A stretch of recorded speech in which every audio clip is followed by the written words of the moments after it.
Mabuhay, this is Bob from Love Beyond the Sea. The topic today, 3 signs that a relationship is based on loneliness, not love. This is from Mark Travers, PhD, over at psychology.com, end of March of this year, 2023. My channel, Love Beyond the Sea, is about marriage to a woman from overseas who I've hardly had any time getting to know before we got married. Almost all of our total relationship is as husband and wife. So not that anybody else should do that, but I do like talking about a relationship with a Filipina because I want mine to last. And if I can learn something, I'm sharing it. But one of the things you should know, and by the way, please subscribe here to Love Beyond the Sea, is that when a foreigner is looking for love in another country, some could say, well, the man is very, very desperate.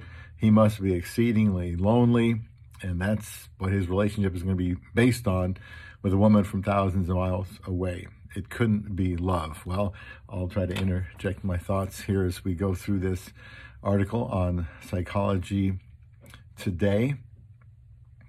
And it starts out, there's a big difference between putting in the effort to find a romantic partner and forcing a relationship into an existence. Now, that does happen. Sometimes in our haste to find somebody, we lose sight of this distinction. This might cause us to look back on a past romance and wonder how we missed the signs or ended up intertwined with someone who was so obviously wrong for us. The trick is to be able to tell the difference in the moment, not years later. While this may be easier for some than for others, we can all get better at sizing up the potential of a new romantic interest. And then they go into 3 questions to ask yourself to help you distinguish a relationship based on love versus one based on pressure to find somebody for a fear of being alone. Now, let me say real quickly that there may be a fear of being alone, but I don't know that that's a guarantee that that person's relationship is going to be based out of a fear of being alone and that they won't truly be an excellent spouse, because I think that does happen. So their first question was, do you feel like you can be your authentic self? One of the clearest signs of a fear-based relationship is not acting like yourself. Your fear of losing your partner drives you to engage in relationship-pleasing behaviors, such as changing aspects of your personality or sacrificing your values in order to avoid retribution or judgment from your partner. And because you're always worried about losing your partner, everything you do becomes an act of preserving what you have between each other, rather than a way of truly enjoying the time you spend together. When you constantly try to adapt to someone else's expectations of you, you neglect your own wants and needs, which can lead to feelings of dissatisfaction and a loss of identity. A healthy relationship is marked by both partners' efforts to maintain their individuality while also supporting each other in the relationship. They go on to say that research suggests that maintaining a healthy balance between closeness and autonomy within romantic relationships is important for relationship harmony. Relationships tend to sour when one or more of the following things happen. One partner attempts to influence and monitor the other's attitudes. One partner acts helplessly and has difficulty coping with challenging situations. And one partner invades the other's self-boundaries.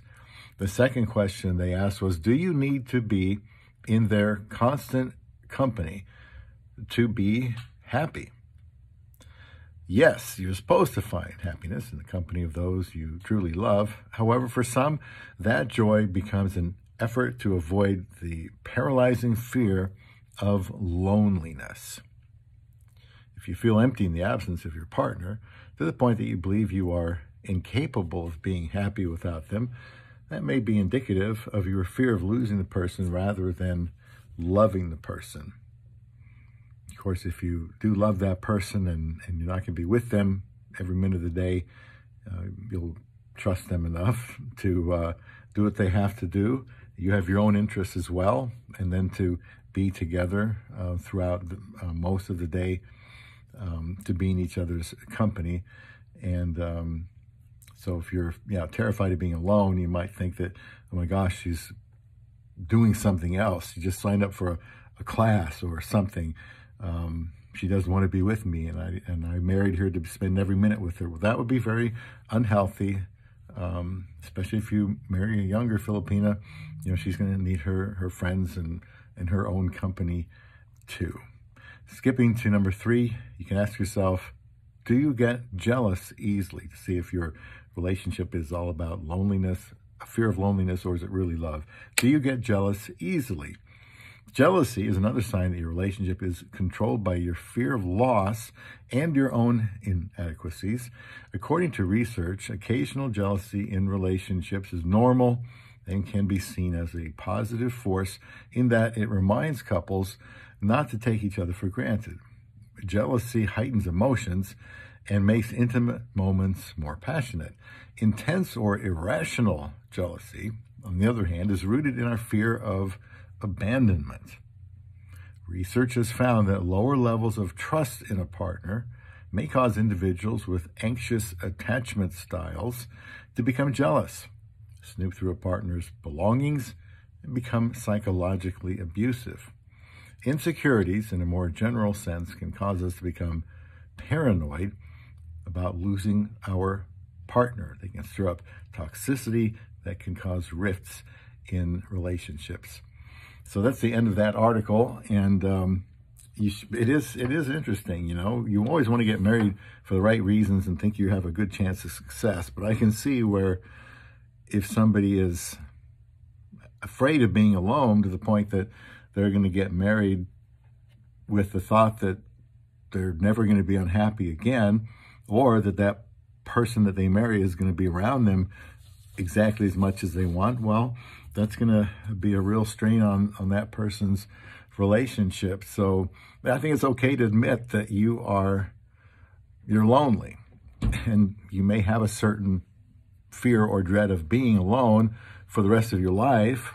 And so you pursue, as you should, somebody to get married to, because, they're not going to come up to our doorstep. I was single until 53, a very, very long time. I thought it would kill me. And then I met my wife in the Philippines, and it was much easier there, and she was serious about getting married. I was serious about getting married. We did.